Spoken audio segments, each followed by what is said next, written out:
નમસ્કાર મિત્રો, સ્વાગત છે અમારી યુટ્યુબ ચેનલ ઓલ ઇઝ હેપીમાં. મુખ્ય સેવિકાને લગતા પ્રશ્નોનો પાર્ટ નંબર 2 જોઈશું. પાર્ટ નંબર 1માં 50 પ્રશ્નો સુધી જોયા હતા. 51 નંબરના ક્વેશ્ચનથી 100 નંબરના ક્વેશ્ચન સુધીના આજે પ્રશ્નો જોઈશું. શરૂઆત કરીએ 51 નંબરના ક્વેશ્ચનથી. રિંગવર્મ શેના વડે થતો રોગ છે? જેનો સાચો જવાબ રહેશે ડી ઓપ્શન, ફૂગ વડે થતો રોગ છે. કેન્સરના ઉપચાર માટે કયું તત્વ વપરાય છે? તો કેન્સરના ઉપચાર માટે કોબાલ્ટ 60 તત્વ વપરાય છે, એટલે કે બી ઓપ્શન સાચો જવાબ રહેશે.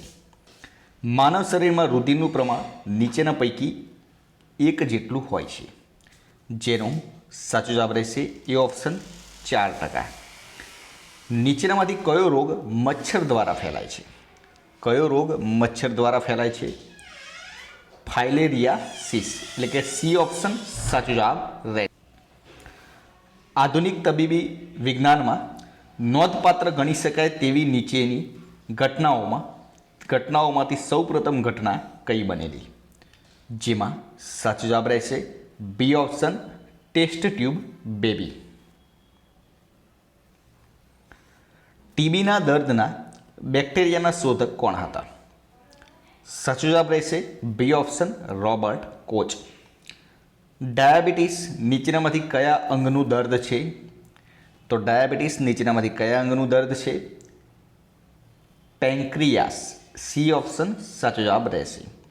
ગર્ભસ્થ શિશુના હૃદયના ધબકારા દર મિનિટે કેટલા હોય છે? B option 140. નીચેનામાંથી કઈ ધમની શુદ્ધ રુધિરનું વહન કરતી નથી? કઈ ધમની શુદ્ધ રુધિરનું વહન કરતી નથી? કેરોટીડ. ગર્ભધારણથી પ્રસૂતિ સુધીનો ગાળો કેટલા દિવસનો હોય છે? જેનો સાચો જવાબ રહેશે બી ઓપ્શન, 270 દિવસનો. નીચેનામાંથી કયા અંગમાં પથરી ન થાય? કયા અંગમાં પથરી ન થાય? લીવર. ડૉક્ટર બર્નાર્ડ દ્વારા સૌ પ્રથમવાર હૃદયનું સફળ પ્રત્યારોપણ કયા દેશમાં કરવામાં આવેલું? સાચો જવાબ રહેશે બી ઓપ્શન, દક્ષિણ આફ્રિકા. બાળકની જાતિ નિર્ધારણ માટે નીચેનામાંથી કોણ જવાબદાર ગણાય છે? બી ઓપ્શન, પિતા.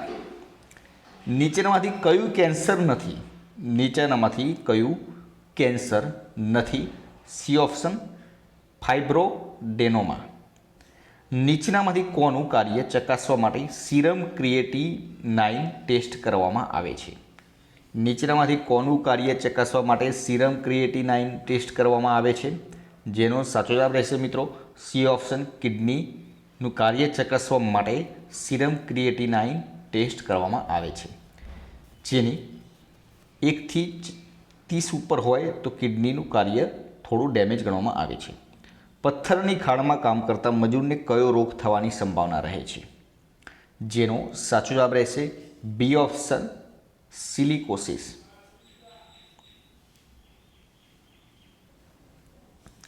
ડાયાબિટીસના રોગ સામે ઇન્સ્યુલિનના ઉપયોગ માટેનું નોબેલ પ્રાઇઝ કોને ફાળે ગયું હતું? 67મા નંબરના ક્વેશ્ચનમાં સી ઓપ્શન સાચો જવાબ રહેશે સર ફ્રેડરિક ગ્રાન્ટ બેન્ટિંગ અને જ્હોન જેમ્સ રિચાર્ડ મેકલોડને ફાળે જાય છે. રુધિરમાં RH ફેક્ટરના શોધકનું નામ શું?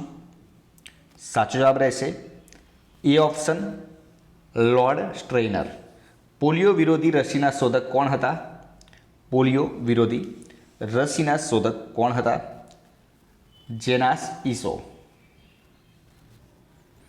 જેનાસ ઇસોલ્ડ. યોગ સ્વાસ્થ્ય માટે પુરુષને રોજની કેટલી કેલરી ખોરાકમાંથી મળે તે જરૂરી છે? યોગ્ય સ્વાસ્થ્ય માટે પુરુષને રોજની કેટલી કેલરી ખોરાકમાંથી મળે તે જરૂરી છે? બી ઓપ્શન, 1800 થી 2000. દ્રાક્ષમાં નીચેનામાંથી કયું તત્વ વધુ પ્રમાણમાં છે? એ ઓપ્શન, ટાર્ટરિક એસિડ. એડ્સના વાયરસના શોધક નીચેના પૈકી કોણ છે? એડ્સના વાયરસના શોધક Robert Gallo. Indian Institute of Experimental Medicines કયા સ્થળે આવેલી છે? એ ઓપ્શન સાચો જવાબ રહેશે કોલકાતા. ઈસ્ટ પદાર્થમાં કયું વિટામિન વધારે પ્રમાણમાં હોય છે? ઈષ્ટ પદાર્થમાં કયું વિટામિન વધારે પ્રમાણમાં હોય છે? Vitamin B. શરીરમાં સૌથી મોટી ગ્રંથિ કઈ છે? શરીરમાં સૌથી મોટી ગ્રંથિ કઈ છે? તો જઠર. માનવ શરીરના કયા અંગ માટે ઇસીજી ટેસ્ટ થાય છે? કયા અંગ માટે ઇસીજી ટેસ્ટ થાય છે? હૃદય. શરીરમાં સૌથી લાંબુ અને મજબૂત હાડકું કયું છે? સૌથી લાંબુ અને મજબૂત હાડકું સાથળનું. માનવ શરીરમાં રુધિરની શુદ્ધિ કયા અંગ દ્વારા થાય છે? રુધિરની શુદ્ધિ કયા અંગ દ્વારા? તો કિડની દ્વારા. શરીરનું તાપમાન માપવા કયા સાધનનો ઉપયોગ થાય છે? શરીરનું તાપમાન માપવા માટે થર્મોમીટરનો ઉપયોગ કરવામાં આવે છે. ઇન્સ્યુલિનના શોધક કોણ હતા? ઇન્સ્યુલિનના શોધક બેન્ટિન અને બેસ્ટ. તમાકુમાં કયું ઝેરી ઉત્તેજક તત્વ હોય છે? તમાકુમાં ડી ઓપ્શન નિકોટીન. હવામાં ઓક્સિજનનું પ્રમાણ આશરે કેટલું હોય છે? D option 21%. શીતળાની રસીના શોધક કોણ હતા? શીતળાની રસીના શોધક એડવર્ડ જેનર. અને કયા રોગ ઉપર નિયંત્રણ લાવી શકાયું નથી? કયા રોગ ઉપર નિયંત્રણ લાવી શકાયું નથી? તો એઇડ્સના રોગ ઉપર નિયંત્રણ લાવી શકાયું નથી. ટ્રાન્સલિન નીચેના પૈકી કોની સાથે સંકળાયેલ છે? ટ્રાન્સલિન નીચેના પૈકી કોની સાથે સંકળાયેલ છે? માનવ કોષને જોડતું પ્રોટીન. પેસમેકર નામક યંત્ર શા માટે વપરાય છે? એ ઓપ્શન હૃદયના ધબકારા નિયમિત કરવા. માનવ શરીરમાં કેટલા ભાગ પાણી છે? માનવ શરીરમાં કેટલા ભાગ પાણી છે? 66%. રુધિરમાં રહેલ અગત્યનું તત્વ કયું છે? D option haemoglobin.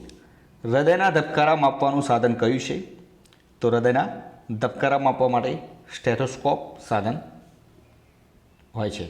સામાન્ય મનુષ્યનું રક્તદાબ બ્લડ પ્રેશર કેટલું હોય છે? સામાન્ય મનુષ્યનું એ ઓપ્શન 120, ઊંચું 120 અને નીચું 80 હોય છે. પોલિયોની રસીનો શોધક કોણ? પોલિયોની રસીનો શોધક કોણ? જ્હોન સસાલ્ક. મુંબઈમાં એશિયાનું પ્રથમ હૃદય પ્રતિક્રમણ કરનાર ભારતીય સર્જન કોણ છે? સી ઓપ્શન પી ગોપાલન.